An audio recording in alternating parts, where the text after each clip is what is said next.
Students, हम revision कर रहे हैं चैप्टर नंबर फर्स्ट का। कल हमने ग्राम्य जीवन पाठ शुरू किया था और वह पाठ अधूरा था। आज हम पुनः उसी पाठ को पढ़ने जा रहे हैं।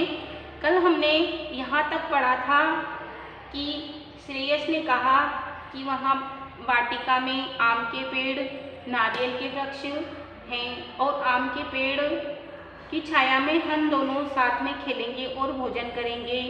तो इस पर मयंक ने उससे पूछा कि अन्यत की वहाँ और क्या है। अब उन दोनों की वार्तालाप को मैं आगे बढ़ा रही हूँ। तो श्रेयस ने कहा उपवनेषु बगीचों में बहुवचन का है, उपवनेषु बगीचों में च और विभिन्न पुष्पाणि फूल दृश्यन्ते दिखाई देते हैं और बगीचों में तरह तरह के फूल दिखाई देते हैं। तत्र शतपत्री, चंपा इत्यादि पुष्पाणि विकसन्ति।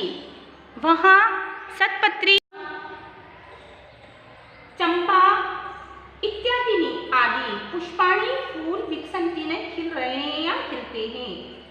वहाँ गुलाब, चंपा आदि फूल खिलते हैं।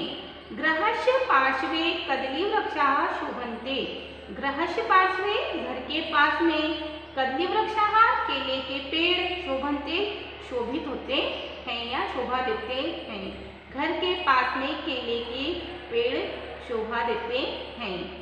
मयंक ने कहा ग्रामे भोजनाय किं मिलन्ति। गांव में भोजन के लिए किम क्या मिलन्ति मिलता है। गांव में भोजन के लिए क्या मिलता है। किम क्या पिज्जा, बर्गर इत्यादि भोज्य पदार्थानि अपि मिलन्ति। क्या पिज्जा, बर्गर आदि भोज्य पदार्थ भी मिलते हैं। ऐसा किसने पूछा? मयंक ने। तो श्रेयस ने कहा श्रेयसः नहीं, पिज्जा इत्यादि तू न मिलती, कि पिज्जा आदि तो नहीं मिलता है।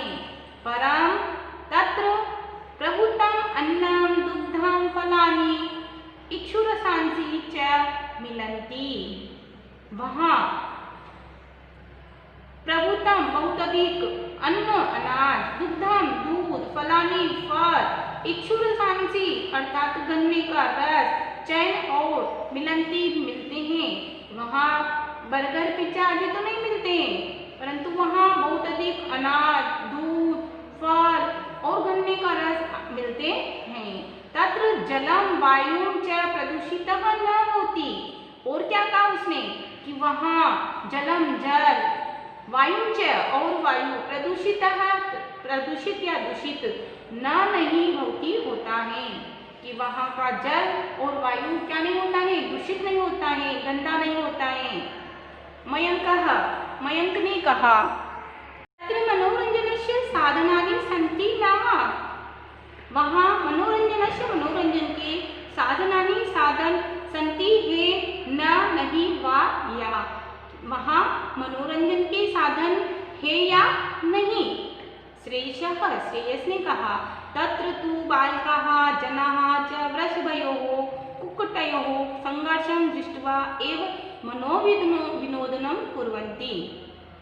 वहाँ तो बालक, जनाः च और मनुष्य, वृषभयोः बैल, कुक्कुटयोः मुर्गियों के, वहाँ तो बालक और मनुष्य बैलों के और मुर्गियों के संघर्ष को, लड़ाई को दृष्टवा देखकर एव ही मनोविनोदम कुर्वन्ति अर्थात मनोरंजन करते हैं।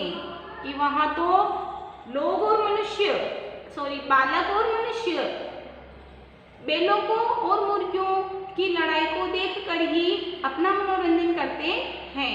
तत्र दूरदर्शनम अपि अस्ति। वहाँ दूरदर्शन भी है। बालकाः नद्यां जले अपि खेलन्ति। बालक नदी के जल में भी खेलते हैं, क्योंकि गांव में तो मनोरंजन के यही साधन होते हैं। वहाँ कोई अन्य मनोरंजन के साधन नहीं होते हैं। तो श्रेयस ने मनोरंजन के लिए सभी साधन बताए हैं। मयंक ने कहा अरे ग्राम्यजीवनं तु अतिरुचिकरः मनोहारी च प्रतीयन्ते।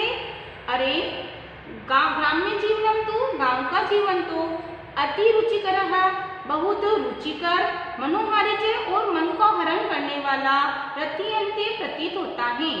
अहम तत्र गन्तुं मैं वहाँ जाने के लिए अति उत्सुकः बहुत उत्सुक अस्मि हूँ। अरे मैं वहाँ जाने के लिए बहुत उत्सुक हूँ। श्रेयसः श्रेयस ने कहा बाढ़म ठीक है। तर्हि तो रात्रो आगच्छ रात्रि को आ जाओ या आओ, तो रात्रि को आओ अर्थात तो रात के समय आओ। आवाम ग्रामं गच्छावः हम दोनों गांव जाते हैं। अवकाशः च व्यतीतं कुर्वः और छुट्टी व्यतीत करते हैं।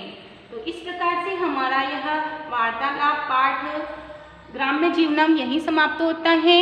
धन्यवाद।